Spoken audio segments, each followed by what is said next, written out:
Dear students, welcome to our YouTube channel biology by Deepak Nain. और आज हम जो बड़ा ही इंपॉर्टेंट टॉपिक डिस्कस करने जा रहे हैं वो रहेगा आपका 2 मार्क्स में आपसे क्वेश्चन पूछा जा सकता है बोर्ड एग्जाम में कि क्या क्या असेप्शंस मेटल और नॉन मेटल में पाए जाते हैं। असेप्शंस क्या होते हैं? असेप्शन सिंपली जो रूल ब्रेकर भी इनको बोला जाता है। रूल ब्रेकर कुछ ऐसे सब्सटेंस जो दूसरों के रूल के हिसाब से ना चलें, कुछ ऐसे यूनिकनेस उनके अंदर दिखाई दे। जैसे मेटल्स की हम खास बात पढ़ते हैं कि ये सॉलिड फॉर्म में मिलती हैं मेटल्स, लेकिन जो मरकरी है वो किस में मिलेगा? मरकरी, इसने लिखा हुआ है metals all metal except mercury. Mercury के अलावा वो सॉलिड में होते हैं, लेकिन मरकरी किस में है? लिक्विड स्टेट में मिलता है। और इसके अलावा मेटल्स के ज्यादातर क्या होते हैं? High melting and boiling point. ये गैलियम का पॉइंट आ चुका है, गैलियम एंड सीजियम। ये क्या है? वेरी लो मेल्टिंग पॉइंट्स इनका होता है, जिनकी वजह से क्या होती हैं? Will melt if you keep them on your palm. हथेली पर रखते ही पिघल जाती हैं। एक्सेप्शन यही है, गैलियम लिक्विड स्टेट में। ये फर्स्ट एक्सेप्शन आप लिख सकते हो। इसके अलावा दूसरा एक्सेप्शन गैलियम और केजियम का आ गया, जो क्या करता है? जो सीजियम या फिर केजियम, आप सीजियम ही बोलेंगे। सीजियम क्या है? ये low melting and low boiling point इनका काफ़ी कम होता है, जिसकी वजह से जल्दी पिघल जाते हैं। इसके अलावा आयोडीन के बारे में भी डिस्कशन करते आ रहे हैं, हम तीसरी बार डिस्कशन कर रहे हैं। ये लस्ट्रस होती है, वरना नॉन मेटल्स क्या होती हैं? Non lustrous. कार्बन एक नॉन मेटल है, लेकिन डिफरेंट फॉर्म में मिलती हैं, और इस डिफरेंट फॉर्म में पाया जाना क्या होता है? एलोट्रोप्स हम बोलते हैं।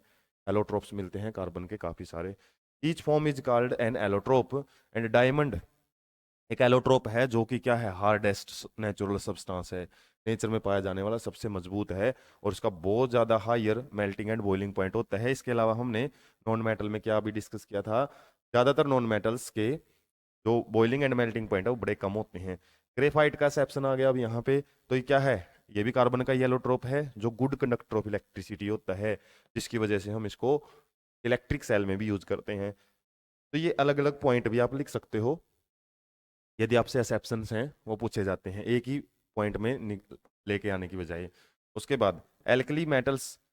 एल्कली मतलब जो वाटर सोल्यूबल बेस होते हैं उनको एल्कली बोलते हैं। Alkali metals for example lithium, sodium, potassium are so soft, इतनी ज़्यादा। इसके अलावा जो alkali alkali and alkaline earth metal, earth metals, ये आप दो वर्ड हायर क्लासेस में पढ़ते हो। मेटल्स को भी अलग अलग कैटेगरी में ग्रुप वाइज डिवाइड किया हुआ है। फर्स्ट ग्रुप पीरियडिक टेबल, पहले आता था एक चैप्टर, चैप्टर 5, उसके अंदर जाई जाती थी, तो टेबल मिलती थी ना, उसमें एक फर्स्ट ग्रुप रहता था। और एक दिन सेपरेट वीडियो बनाएंगे उसके लिए, तरीके से हम पीरियडिक टेबल पढ़ सकते हैं। हालांकि अपने सिलेबस में नहीं है, लेकिन 11th के लिए वो फाउंडेशन का काम कर सकता है, क्योंकि 11th में काफ़ी सारे चैप्टर उसके बेस पे हैं। वो स्टडी पर्पज के लिए बनाएंगे हम। तो उसमें एल्कली जो मेटल्स होती हैं वो फर्स्ट ग्रुप की होती हैं, जबकि सेकंड ग्रुप की मेटल्स को हम alkaline earth metal. Earth metal क्यों? क्योंकि ये अर्थ से निकाली जाती हैं ज़्यादातर, अक्रेंस क्योंकि अर्थ में बहुत ज़्यादा मिलती है। इसके अलावा एल्कली क्यों बोलते हैं? क्योंकि ये जब भी हम इनको बर्न करते हैं या जलाते हैं या फिर वाटर से ये जो भी रिएक्शन करती हैं, उससे एल्कलाइन या मतलब बेसिक प्रॉपर्टीज है वो शो करती है ज़्यादातर।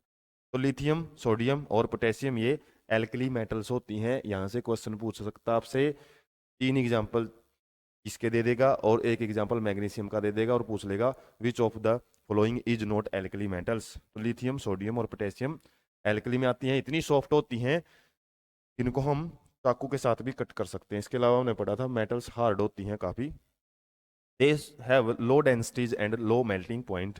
डेंसिटी भी इनकी काफ़ी कम होती है। सोडियम को पानी के ऊपर डालेंगे तो वो तैरती है, और लेकिन वो उस टाइम रिएक्शन करके ब्लास्ट भी करती है, काफ़ी एक्जोथर्मिक रिएक्शन होती है, एक्सप्लोजिव रिएक्शन रहती है वो।